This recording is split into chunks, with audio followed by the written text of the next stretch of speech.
stand. No, I just can't stand. I can't stand the sight of you leaving me. Let's just talk this thing over, baby, yeah. Can you see the tears in my eyes? Baby, please don't leave me. Don't leave me. You're the meaning of my life now. Without you, baby, I wish you lay down.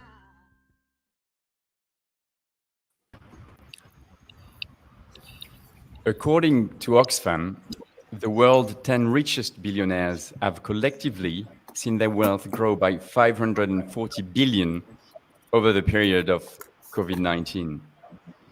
Their increase in wealth would be more than enough to pay for COVID-19 vaccine for all. While these people got immensely richer, the poorer, the less privileged, have suffered immensely, and inequalities have increased pretty much everywhere on the planet. Also, the austerity measures put in place in the last few decades are at least partly responsible for the scale of the crisis we have been facing since the pandemic started. So the question we're asking ourselves tonight is, what is really austerity on, and what is really austerity about? Welcome, everyone. It's Let's Talk It Over 3.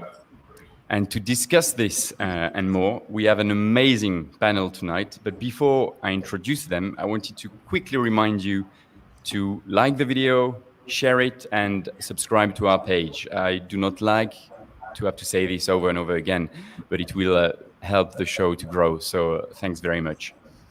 So again, tonight, an incredible panel. I feel very privileged to be able to share the next hour with Naomi Klein, Stephanie Kelton, and my two fantastic partners and co-hosts, Yanis Varoufakis and Brian Eno. Brian, I think you're going to start. You're going to start the show, and you're going to get the ball rolling. So I'll give you the floor now. Thank you.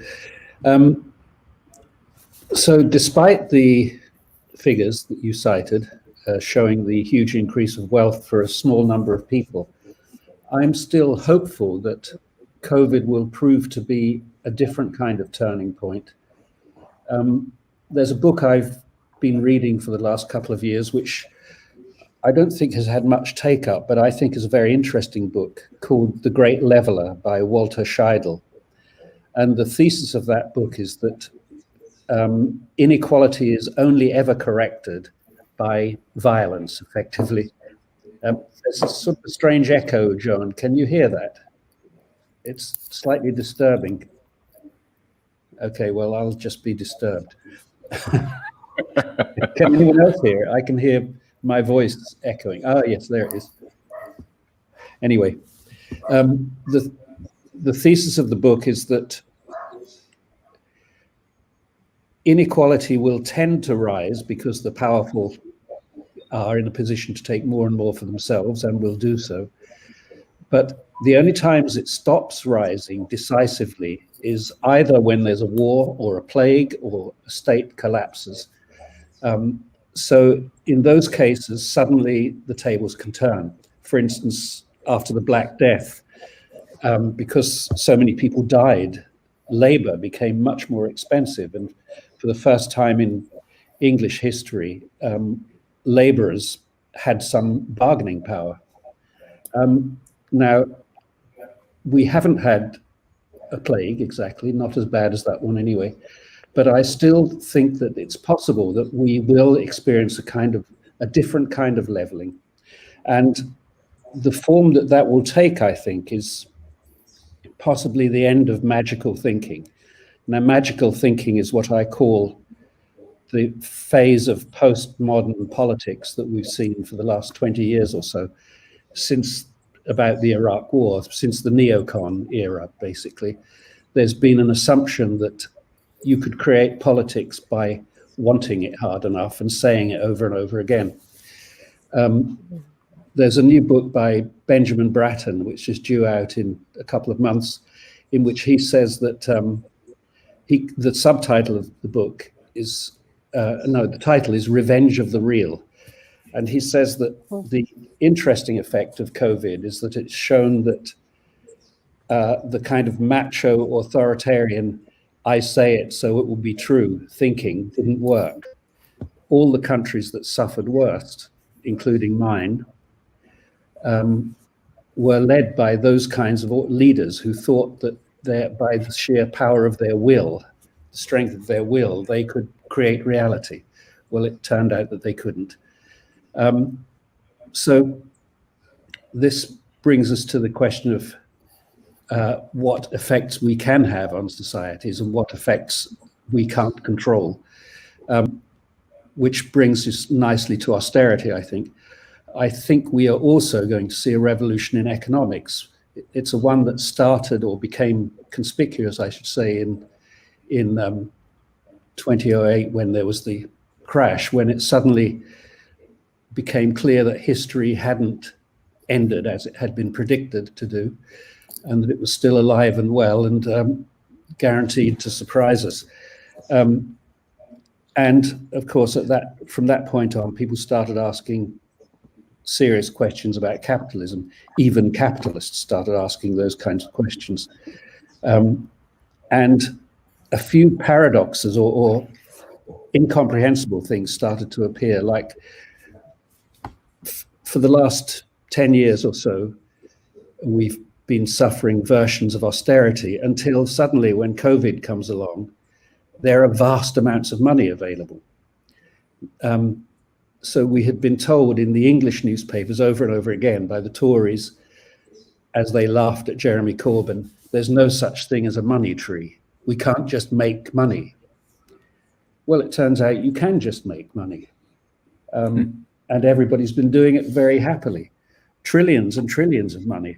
So what happened? Did our ideas just change? And are we going to have a terrible reckoning when it turns out that these new ideas aren't correct? Or can we just make money? This is the kind of question that lay people like me really don't know the answer to. Where did all this money come from? Is it debt?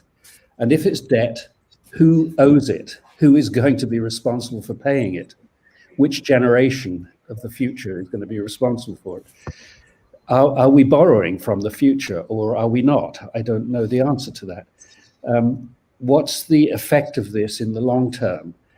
Are we piling debts onto our grandchildren, or is debt not really what we assume it to be? Are we doing something different from what we would do in our personal finances? Well, of course we are, but I'm sure a lot of people would like that to be spelled out. But the main question I would ask in this particular time when we're now facing the climate crisis, are we actually committing to a future which demands constantly accelerating growth? Is it possible to create money like this without the assumption of constant accelerating growth? So those are the questions that I would personally like answered, and I'm sure many of the members of the audience who are as economically naive as me would like them answered too.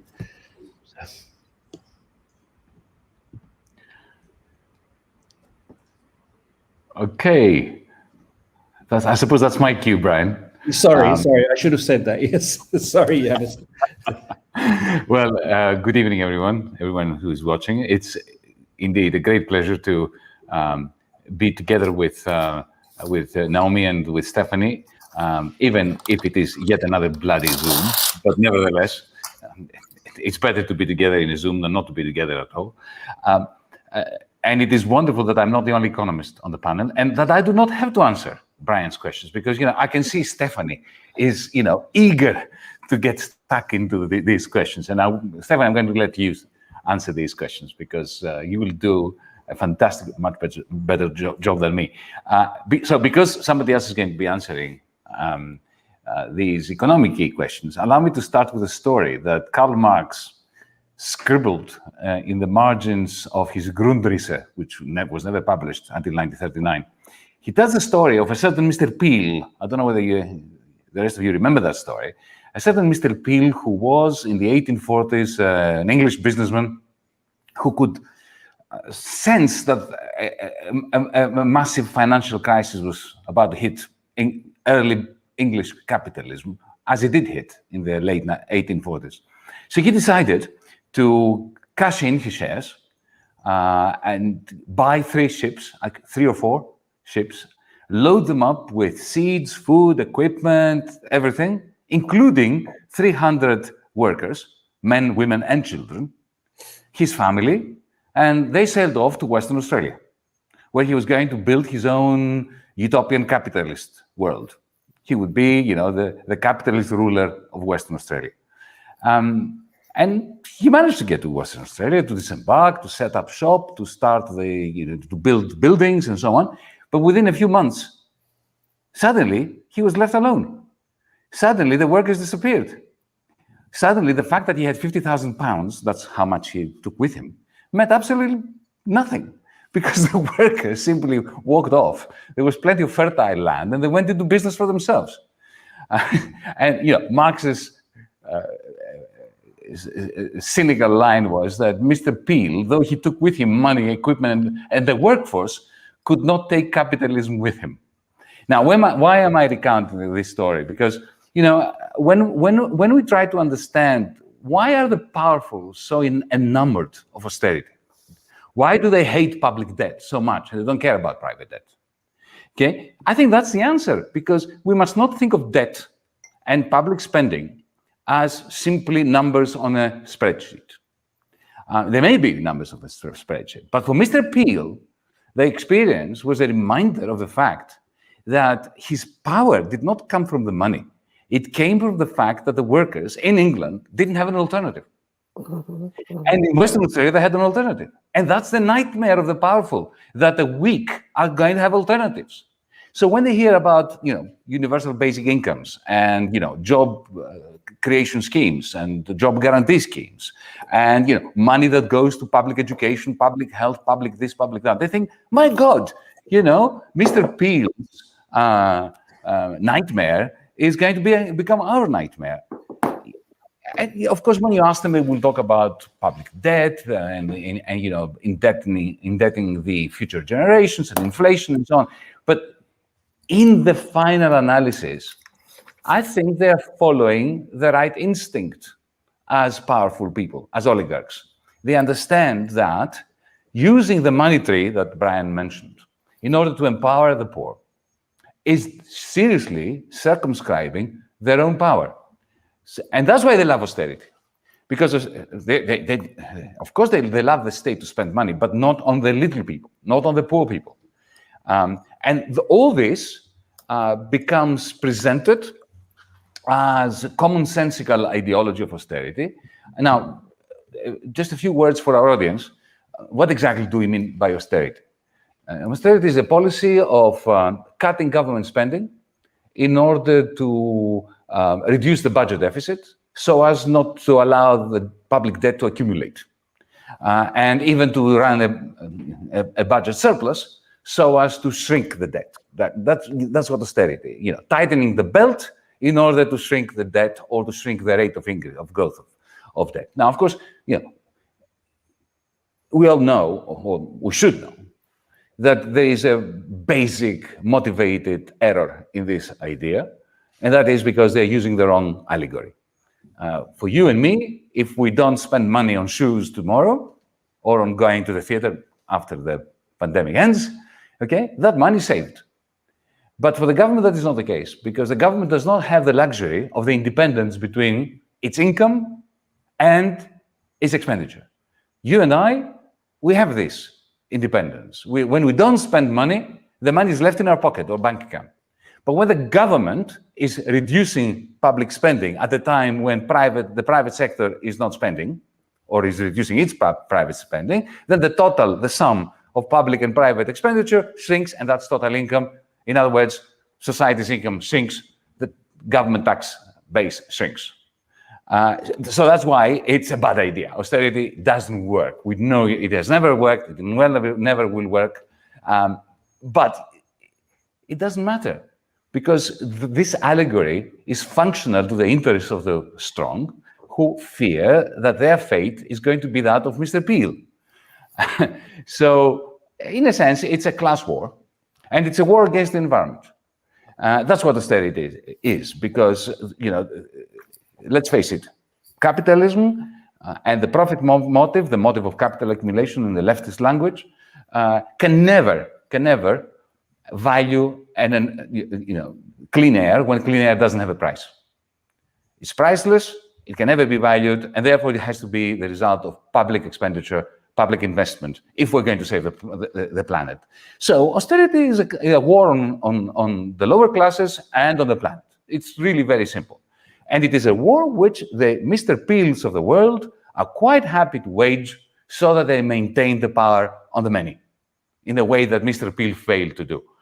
So that's all I wanted to say. And I shall conclude with a point that Naomi and Stephanie and Naomi are going to take up. With Joe Biden in particular, but also Boris Johnson in Britain, there is a narrative that austerity is now finished. It was a bad idea, and they changed their mind. And we are going back to a kind of New Deal approach, whereby governments now, yes, they learned the lesson of furlough wages, of boosting demand during this pandemic, and they will continue to do this, especially in the United States. Boris Johnson talks the talk in Britain, but I haven't seen the numbers to back it up. The European Union also talks the talk, but it is, of course, absolutely and totally austerian in its practice. But nevertheless, there is this discussion that coronavirus, sort of alluding to what Brian said before, may be giving us a new turning point where austerity is no longer in vogue. I am very skeptical about this. I'm not going to explain why. This is time for me to shut up and pass the button. I think Stephanie should come in, because I can feel the pulsating need to answer Brian's questions. Okay, well, I wish that I had been as smart as Naomi, who I think was jotting down Brian's questions, and I just sat here and listened to them. So I don't have a. Where did the money come from? That was the question. Where did the money come from? Oh, well, is there a money tree? Is it debt? Are we going to have to pay it back in the future? So these are the questions. Let's do that. Where did the money come from? Because I think we have right now in the rearview mirror just very, very clear examples of exactly how governments muster the firepower to commit to spending trillions and trillions of dollars, when just months before, everybody was talking about, if we want to spend money, we have to find money. How will you pay for it? I mean, if you think back to, 2019 and the presidential campaign and the Democratic primaries, and, we had a very crowded slate of Democratic presidential hopefuls. You, Yanis, Naomi, and I know well some of the people who were vying for the for the presidential nomination on the Democratic side. And people had, platforms that ranged in ambition from very, very progressive, big ticket things, a $16 trillion Green New Deal, canceling all student loan debt. I mean, very ambitious, all the way down, the scale to the other end, the more moderate sort of things. But every single candidate at every turn was dogged by the question, how will you pay for it? Where will the money come from? And every candidate attempted to demonstrate where the revenue would come from, how the taxes would be increased to generate the revenue to allow for this spending to take place. Everything happened in this sort of a budgeting framework, right? The idea that you have to find the money and pay for your spending. And then COVID happened, right? And this is just months later, really. And it's March of 2020. And all of a sudden, without really a moment's hesitation, Congress begins spinning out multi-trillion-dollar spending packages, and not just in the US, not just Congress, but around the world. Governments are committing huge sums of money. And so when we say, you know, how did they do it? Where did the money come from? Here's what happens. Congress writes a bill. And in our case, in March, the biggest bill was known as the CARES Act. That was a $2.2 trillion piece of legislation. That legislation is Congress's way of ordering up, okay, $2.2 trillion from its bank, from the Federal Reserve. Congress did not go out hat in hand to China or to the investor class or to anyone else and raise up 2.2 trillion. They don't have to. Congress has the power of the purse. Congress can commit to spending money that they do not have, right? What they do is pass the bill. And if the votes are there, the money follows. In a very real sense, the votes are the pay for. The votes are where the money comes from. So once the bill is drafted and once the votes are there and the legislation is passed, the spending happens as the central bank, the government's fiscal agent, carries out the payments that have been authorized by Congress on behalf of the US Treasury. Now, how do they carry out payments? Wait for this. I can't hold up my keyboard because I'm using my laptop, but if I could hold up my keyboard, I would hold up my keyboard because that's how the payments are carried out. The Federal Reserve uses nothing more than a computer keyboard to credit the appropriate bank accounts with digital dollars that are known as reserves. And then the recipient of those funds has their account credited by their bank. So this is all done electronically through crediting of bank accounts. And that's where the money comes from. So we've seen it. We saw it with the 2.2 trillion in March. They did it again in December of last year, a $900 billion package. And then just last month, Congress came in with one more COVID rescue package, 1.9 trillion. Again, a piece of legislation that sent just one set of instructions to the Federal Reserve. Go change the numbers up in the appropriate bank accounts. If you got that $1,400 check, you got a credit to your account. The keyboard did the work and the digital dollars appeared in your account. If you're getting extra unemployment compensation, that's how that's happening. So what we're entering now is a different phase. And I think this is where I'm going to wrap up with this, Yanis, but this is where I'm in agreement with you. I don't think that we have, broken the austerity mindset altogether, because what Democrats are talking about now with this climate/infrastructure package is, something that's been proposed by the White House, something on the order so far of 2.25 trillion. But this time they want to quote unquote pay for it. They don't want to pass this bill the way the last three bills that I just described were passed. They want to offset the spending, which means they want to send two sets of instructions to the central bank. One set of instructions that tells them to go out and credit the bank accounts of the workers who will do the work, repairing America's crumbling infrastructure, putting up electric vehicle charging stations and doing care work and all the rest. Those people will get credits to their accounts. The other set of instructions would tell the central bank to debit, mark down the numbers in the accounts of many corporations, because Congress has decided that it wants to write a bill that says we're going to spend money, but we're also going to raise taxes. So two sets of instructions. And this is falling more into a kind of, I don't want to necessarily call it austerity, but when Biden went before the American people and talked about this, he said that his plan would raise more revenue than he is even proposing to spend. And he added that that would help reduce the deficit and debt long term. So when you hear stuff like that, that's definitely beginning to sound an awful lot like an administration that's starting to worry about deficits and debt. Naomi.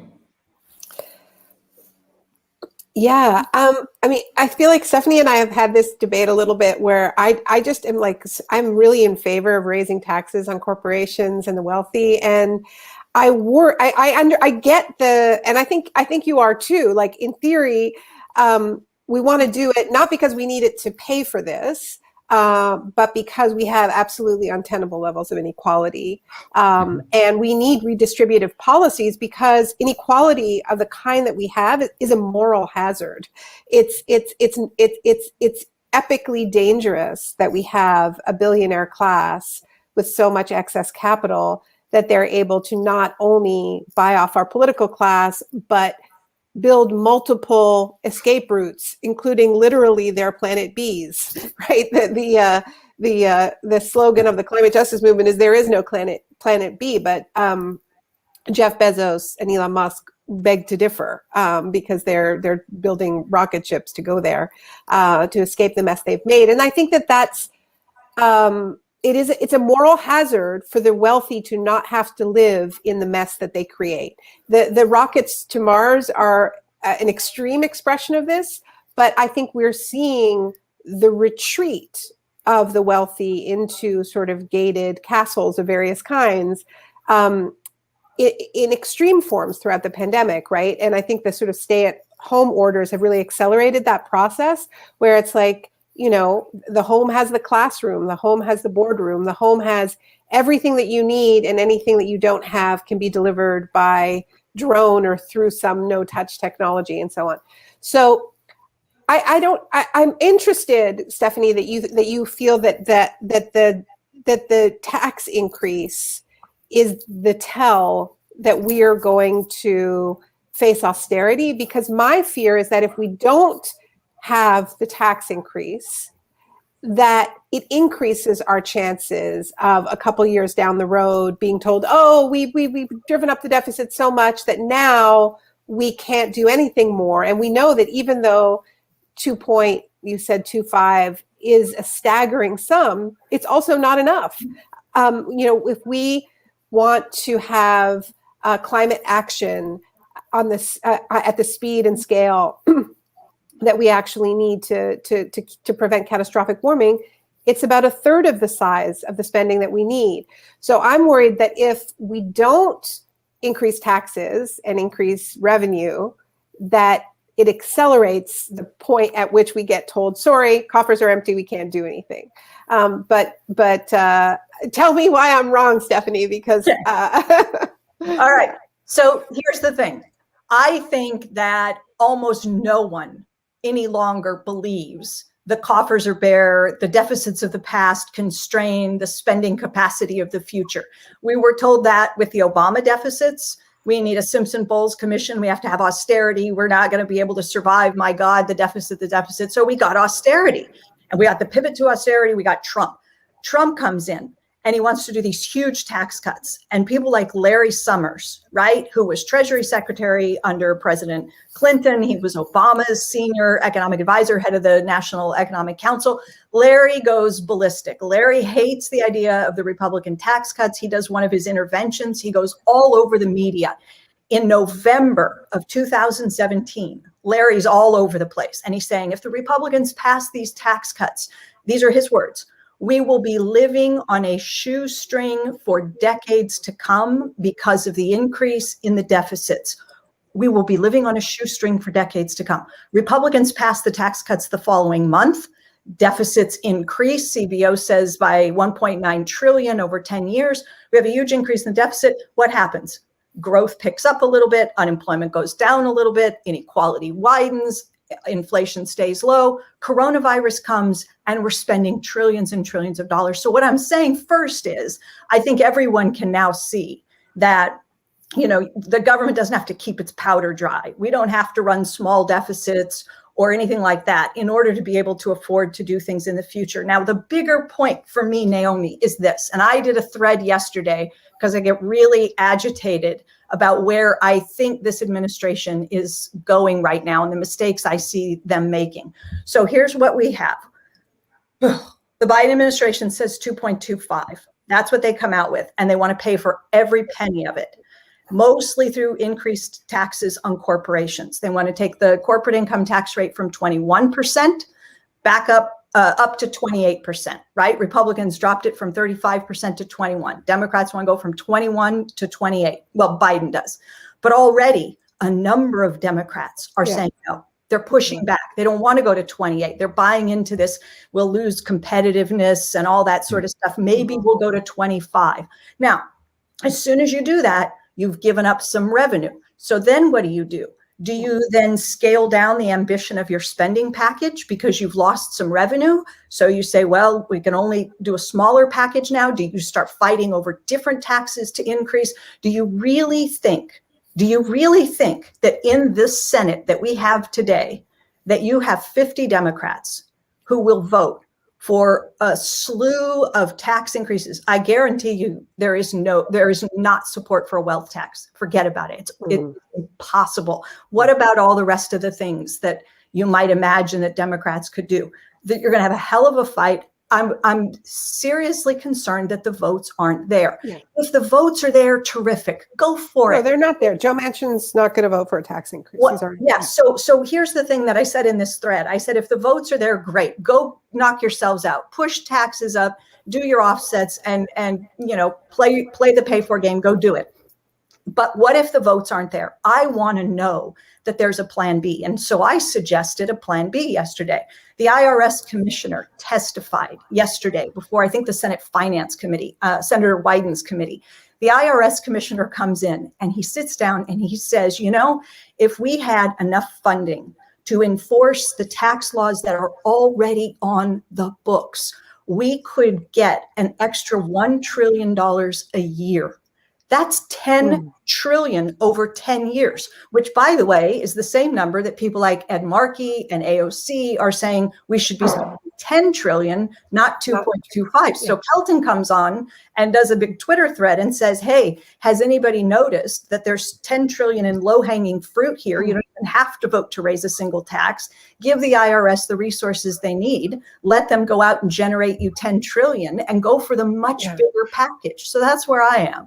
Yeah, that sounds great to me. And I definitely think strategically, the push needs to be to just spend and don't hold it back. Just spend, improve people's material lives and get a bigger majority because this is just too close. It gives way too much power to certain people. And they will fight that too, because of what Yanis said earlier about what austerity is really about. It's about disciplining a workforce. And, as you were talking, Yanis, about Mr. Peel, I was remembering this quote from a DuPont executive in 1933 opposing FDR's New Deal. And I think it was 33, maybe it was 34, where he was complaining that he had lost 5 servants because the government was paying such good wages for people to build things and paint things. And he wasn't able to hold on to his household staff. It was just a disaster for him, right?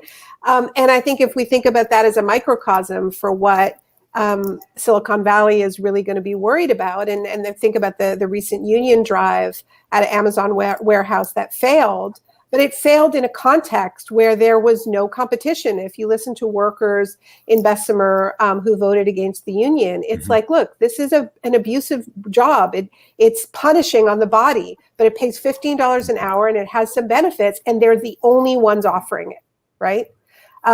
So, we need to be thinking about front-loading the direct creation of well-paying job, in part because that empowers workers to demand more, right? Because they're going to be the force that are going to be demanding. And related to this is the push for better protections for unionization under the PRO Act, which I think is another really key piece of this. So how do we change the dynamics so that we can win that full 10 trillion to actually deal with the climate crisis?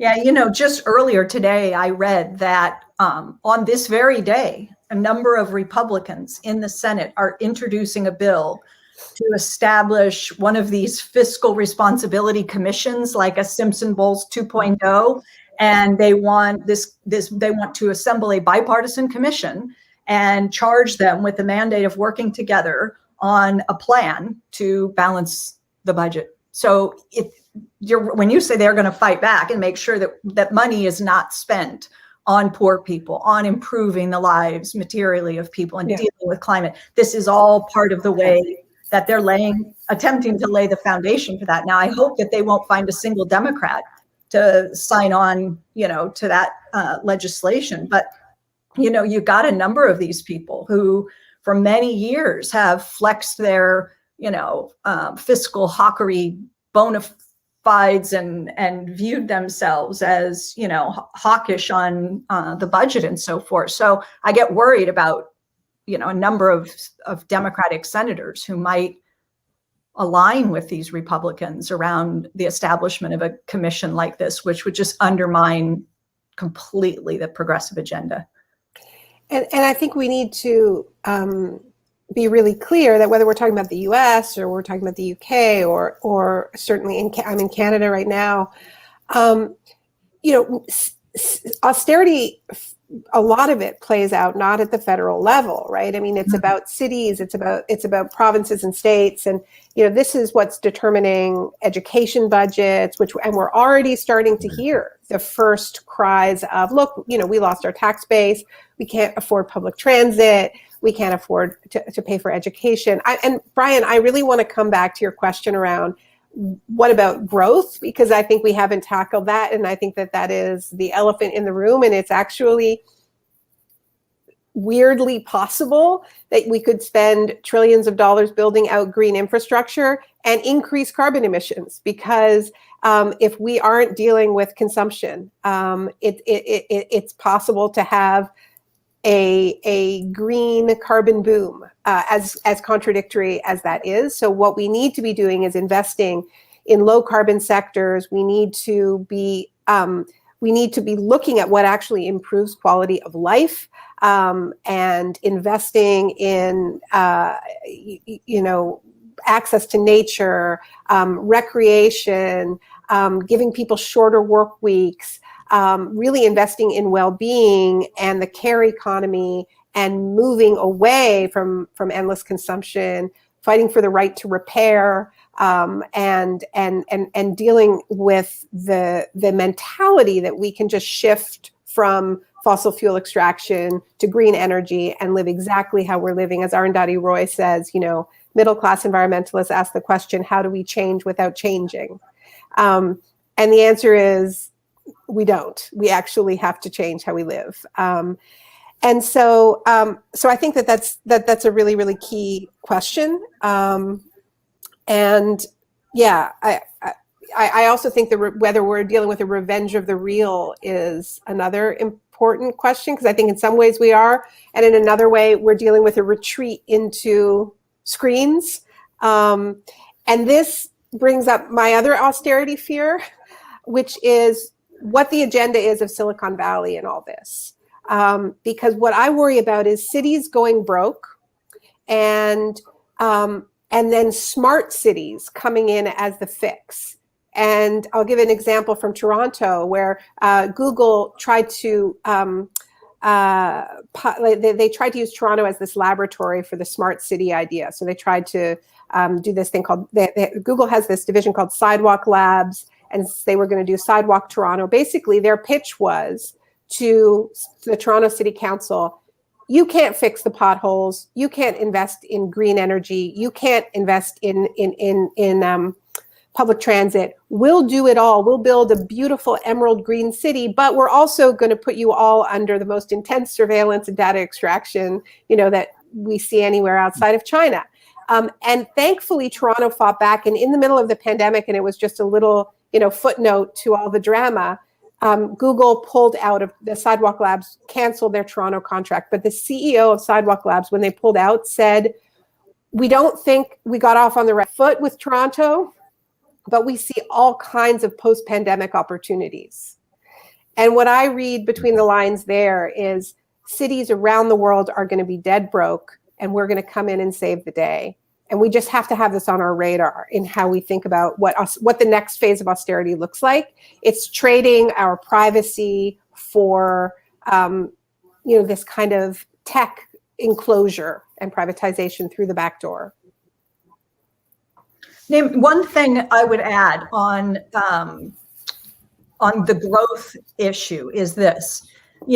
For so many years, the obsession was with so-called debt sustainability and with debt to GDP ratios, right? This idea that there was for a while, we were told tipping points, that if countries allow their debt relative to their GDP to reach 90%, this is a threshold of some kind, you tip over the 90% level, and then a lot of bad things happen, the risk of fiscal crises and slower growth and all this stuff, right? So the countries that saw their debt maybe approaching that so-called tipping point then become obsessed with trying to wrestle the debt ratio down. And Yanis talked in the opening about, how counterproductive austerity is. So you start focusing on the numerator, the debt. How do we bring the debt down? Austerity. So you start cutting spending, but one person's spending is another person's income. And so you undermine the ability of that person to spend in an economy that runs on sales, right? Capitalism runs on sales, which generate revenue, which generates the profit that makes capitalism viable. So you adopt austerity to try to target the numerator, the debt, as in an attempt to reduce the numerator to bring the whole ratio down. But what happens is you crush the economy, so GDP falls, so the ratio actually gets bigger. So austerity doesn't work. But the other piece is that we become obsessed with the idea of growing our way out of debt. So if you focus on the denominator instead of the numerator, then the strategy, the economic strategy, can become, we just need to grow really fast. And if we can grow fast enough, we can outrun our debt problem. And so I think in a lot of ways, for many countries, the obsession with growth is very much bound up with this obsession that countries have about the idea that the debt is unsustainable, that it represents a burden on the future, and that you've got to get the ratio down in order to have, a fiscally sustainable sort of situation. And I think that then feeds this growth obsession, which Naomi's talking about, we have to get away from. Well, that really reminds me of something I've been thinking about around when people talk about the New Deal. They often say, but it failed, right? It failed because actually it didn't pull the US into a growth position. So because we define failure as anything short of growth, right? And we define success, a successful economy, as an economy that's in a boom. We all know the narrative, right? It wasn't the New Deal that ended the Great Depression. It was the Second World War, the post-war boom. That was also what set off suburban sprawl and a level of consumption that is at the heart of the climate crisis. So and I always kind of accepted this idea that the New Deal failed. But I guess I want to ask the economists, did it fail? Because it did create jobs and it pulled a lot of people out of poverty. Do we have to start telling people that it didn't fail? Of course it didn't fail.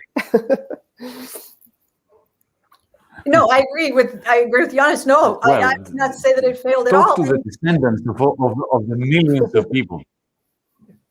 And people talk that way about Japan today. I was just going to say, Stephanie, talk to the descendants of the millions of people. Oh, okay, go. Yeah, no. I think you could probably talk a lot more about that. I was just going to say, it's in some ways it reminds me of the discussion that we keep hearing about Japan today. That Japan has, been growing very slowly, has very low inflation, usually around 1% or less than 1%. And somehow we've decided, the profession, academic economists in particular, policymakers, that Japan is a fail. It's a failure that they don't have rapid growth. And I go to Japan and I look around, and everything is beautiful. The infrastructure is first rate. Things work. People are happy. It's not evident that that Japan is experiencing deep economic difficulties. It's just that people have decided that economies are supposed to grow faster than 2% and inflation is supposed to be a little bit higher. And if you don't achieve those metrics, then somehow, it's viewed as a failure in some sense, failure of policy. Just a quick snippet. I think I have the right to speak on this matter because I'm calling you from the epicenter, from ground zero of austerity and of the debt spiral that you were describing, Stephanie. Here, our 1933 moment came in 2014, 3 years after our 1929 moment, which was, in 2011 here in Greece. We already had lost 28%, 25% of GDP, right? Now, if there was a new deal at that moment and things had stabilized and started improving on a per capita basis, and people actually, had fewer wrinkles on their faces and could sleep at night without worrying how, what kind of day they would have the next morning, that would have been a majestic success. And we didn't have that. We had a continuation of the downward spiral, which we still have today. So if the New Deal did for Americans that the favor that we failed to provide to our people in 2014, it was a major success. Also, soil conservation, the sense of community, all those intangibles that effectively stopped America from becoming a fascist country. America would have become a fascist country without the New Deal. How do you measure the value of having avoided fascism? So how important is it to fight for different economic indicators in a moment like this? Because so long as GDP is the measure of success, this will be wielded against us as a weapon. Definitely. I mean, there are people, I think it's important. And there are people there's a very interesting guy named Philip Lawn. He's an Australian economist, and he has developed an alternative measure of well-being. He calls it the GPI, the Genuine Progress Indicator. It takes into account a variety of things, including benefits surrounding investments in climate, costs, benefits, a more comprehensive way to think about, how to talk about a country's improvements in national well-being over time. And he's trying to get the OECD, World Bank, others to, adopt, because he's built this stuff out and it's sort of there for the taking if he could get, broader interest in disseminating and tracking measures like this. I think it's important. Something that sorry, Brian. No, you go ahead. Go ahead. No, I just wanted to play devil's advocate for just a second, Stephanie, on this. You see, the problem with capitalism is that whatever indicators you and I create and follow, the fact of the matter is that if you are indebted as an individual, as a company, as a household, and you have a mortgage that is non-performing, and you have people trying to foreclose on your house, or if you are the finance minister, because I've had that terrible experience, and you have to grow your tax revenue in order to try to pretend that you're repaying a debt that can never be repaid, then whatever indicators wonderful economists come up with, they're irrelevant. So this is me playing devil's advocate. We need far more radical change than that. We need to have major debt restructuring, both at the private and the public level. For countries that don't have the exorbitant privilege of the United States, our country here cannot print our own currency, as you know. Therefore, we cannot go through the process of creating money the way you described the Fed being able to. There are many countries around the world, either because they're not printing their own currency or because they are borrowing in a currency that they're not printing. So I will shut up with two questions. The first one is primarily for Naomi. We have three economic blocks. We have the United States, major economic blocks. The United States, the European Union, and China. How far away are each one of them, or how close are they to your notion of a Green New Deal? And that's one question. The second question is, can we ever imagine being able, through simply macroeconomic means, to ameliorate for the fact that the Mr. Peels of the world, given the ownership structure of capitalist corporations, will always have the power and the motivation to be Austerian in order to prevent the masses, the many, from gaining power? Okay, those are great, big questions. And I want to know what Brian was about to say too. What were you about to say? Me too. Okay, yes. Well, maybe that connects somewhat with what Yanis was just saying. I wanted to go back to COVID and to say that could it be that one of the legacies of COVID is that it has changed our sense of values. For instance, in England, we suddenly discovered that there was a class of people called essential workers. And we also discovered that those were the people who consistently earn less than everybody else. So these people who we suddenly all depended on for our lives, literally, are the lowest paid people in the British economy. And the other thing we discovered was that we cared about other people in ways that we had perhaps forgotten. You know, we've been for 10 years in the grip of a kind of media system that has basically been monetized by hate and anger. That's where the money is in social media and actually in straightforward television and newspapers as well. More and more, you know, there's some very interesting writing about this. More and more we've been encouraged to be hating each other and to be angry with each other. And certainly what has happened in England over the last year is funnily enough, even though we've all been in lockdown and isolation, is the rediscovery of a sense of community. People have been helping each other, realizing that they actually liked each other. they miss each other when they don't meet up. And the thing you mentioned, the care economy, seems to me the place that we should really be looking at now. This reconnecting, because this atomization has been catastrophic, not only for our social relationships, but also for our environmental impact. If we're all going to have all of these wonderful new products, because we're all individuals and we deserve them, there's no future in that. So I'm wondering whether the kind of combination of that and the disenfranchisement of the magical thinking leaders means that we really are on a new path now. Mm-hmm. I think there are a couple of paths before us, and right now we're trying to go down both at the same time.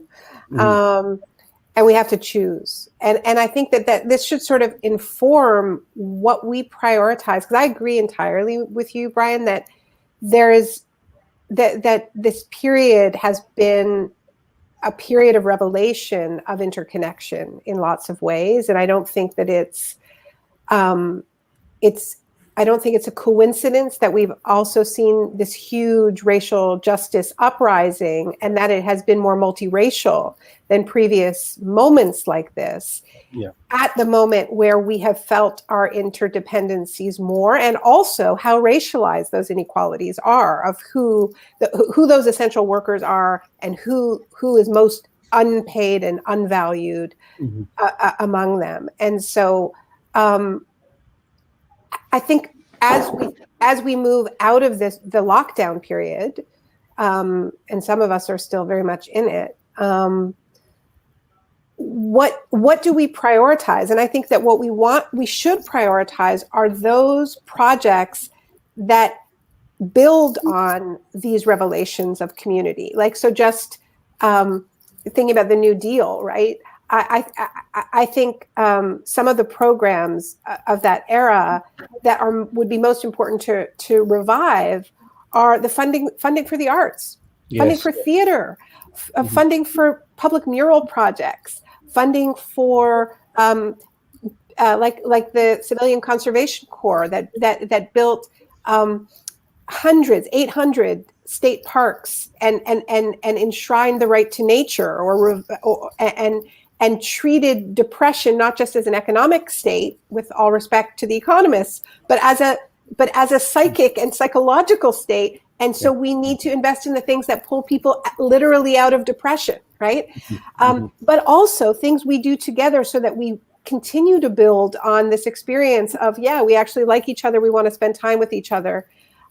because we can't do everything at once. So let's really prioritize those things that are going to deepen those lessons, because there's also a way in which I really fear them being swamped away by this kind of get shopping again, America. Yeah. And we have to revive the economy. Yeah. Can I just add one thing to that? What has happened in the last year, partly because of Zoom and partly because we've had no choice other than to use Zoom for many things, is that there's been an incredible thickening of relationships on quite a global level. So I'm involved in the environmental movement, and I have to say I do 6, 12, 15, 20 Zooms a week, talking with people like all of you who I could never meet in normal life in this little village in Norfolk where I'm living. Suddenly, I think there's a huge, I think of it like the mycorrhizal connections underneath a forest. You know, we see the trees and it all looks pretty much like it's looked for years and years. But underneath, there's this incredible thickening and coalescence of thoughts and conversations and so on going on. So I think we're in the middle of a kind of revolution which hasn't quite been noticed yet. It's not on the media radar because, as so often is the case, the radar is pointing in the wrong direction. It's pointing at politics and it's pointing at pundits and media and so on. So it's telling those stories. But there's another story happening now. I'm very aware of it because I seem to be woven into it now, which is absolutely dramatic. There is so much intellectual activity going on of a kind that wasn't apparent at all 2 years ago. So I've become much more optimistic as a result of that. As I say, it's not showing up yet, but when it does, that's like the ignition point. Then there's liftoff. When people become aware of each other, you know, there's this huge movement, as I keep saying, the biggest movement in human history, the fight to save the planet. There's never been anything like it in terms of the number of people involved. But we're not quite self-aware yet. It's a movement that isn't quite self-aware. I'll shut up. I'm going to push back on Yanis's pushback, because to say that we need different metrics is not to say choosing a different metric and then you're done, right? Switch metrics and you don't have to do anything else to make material improvements. The idea of the genuine progress indicator, the way I think about it, is that it helps to do what Brian was just talking about, right? We have to see each other and we have to see the problems. So if we had, you know, I'm just using the genuine progress indicator as an example, but it's like a mirror. It forces you to hold a mirror up to the country and to evaluate where are you falling short across a whole range of things that you're paying attention to. And in terms of, you know, the idea that capitalism is always going to be, you know, riddled with these flaws, that it is by design a system which is oppressive to those who find themselves at-will workers, right? You are a worker who, usually has your health care tied to your employment. You are, you can, wake up one morning with a job and wake up the next day without a job and without the health care and all the other things. So one of the things that I would love to see us making more progress on is moving toward something like an FDR economic bill of rights, where you do establish public options, a public option in the labor market, public option in banking, so that you have, the freedom to opt out of financial relationships with Wall Street banks or whatever it is, public option in education, public colleges and universities becoming tuition free, gives agency, right? Knowing that you have a secure retirement, that you don't have to depend upon 401ks and other investment schemes to try to build some sense of security for your later years in life. This is what, and a right to a clean environment, a job at a decent wage, all of the things that FDR talked about. Those were things that Senator Sanders in his campaign, put forward as part of his platform, that people ought to have basic rights secured in these areas. And I think, it's still capitalism, but I guess I was brought up very much on Minsky, and Hyman Minsky, I think one of the great economists of the last century. Minsky used to say there are as many varieties of capitalism as Heinz has pickles, and the Heinz pickles slogan is 57 varieties.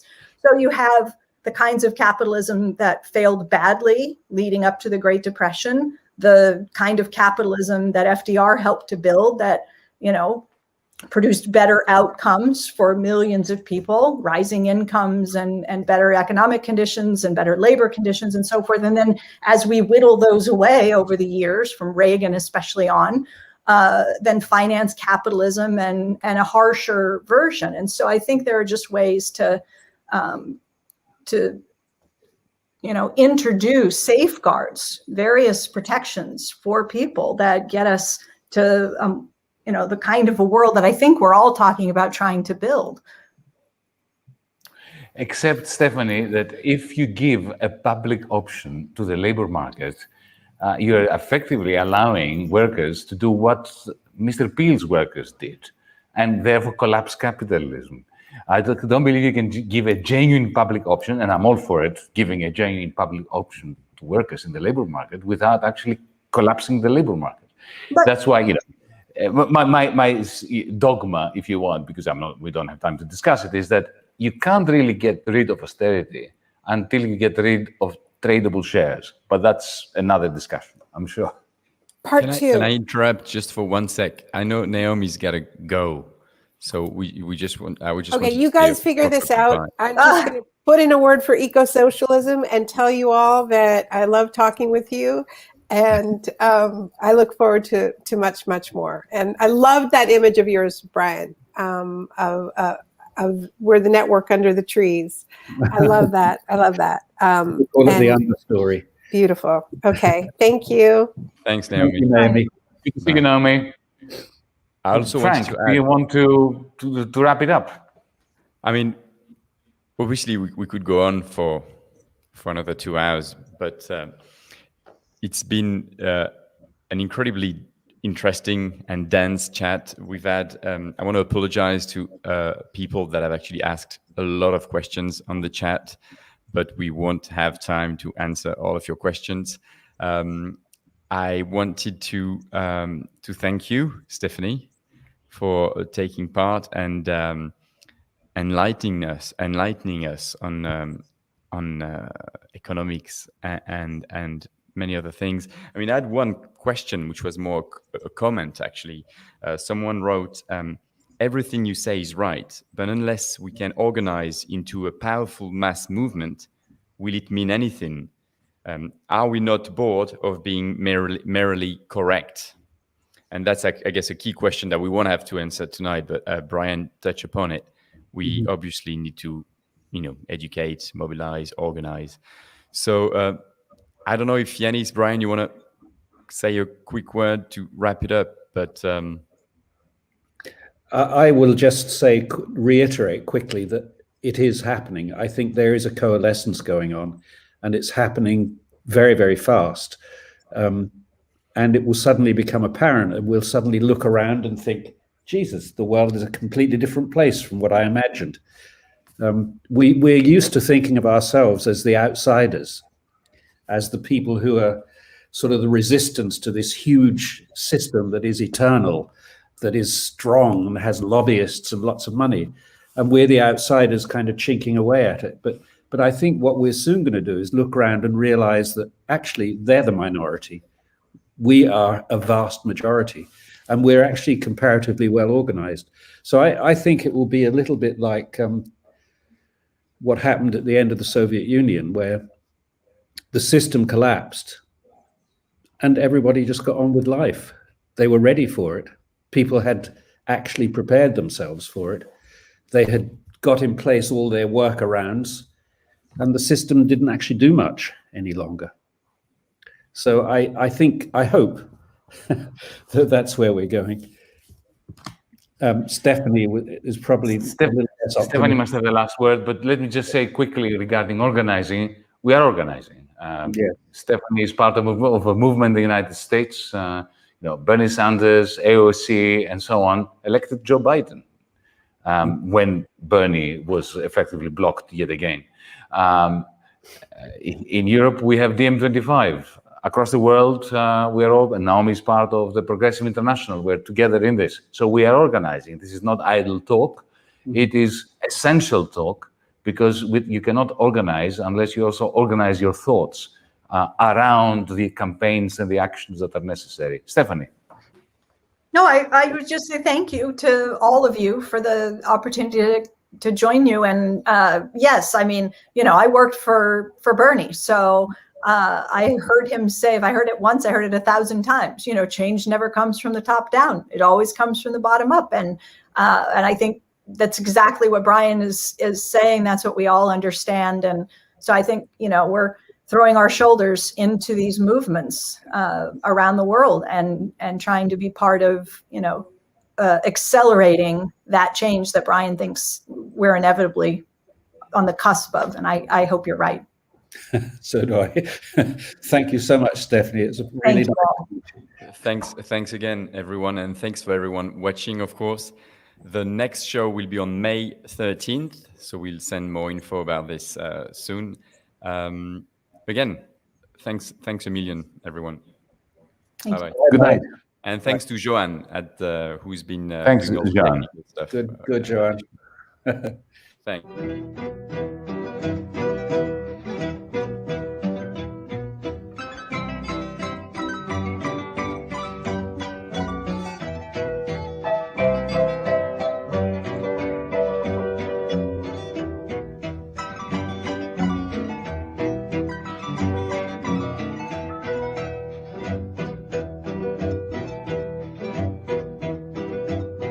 La soledad del pajonal al corazón se iguala desde aquel día en que mi longuita se fue huyendo. ¿Para dónde marcharía esta longuita cuando volverá?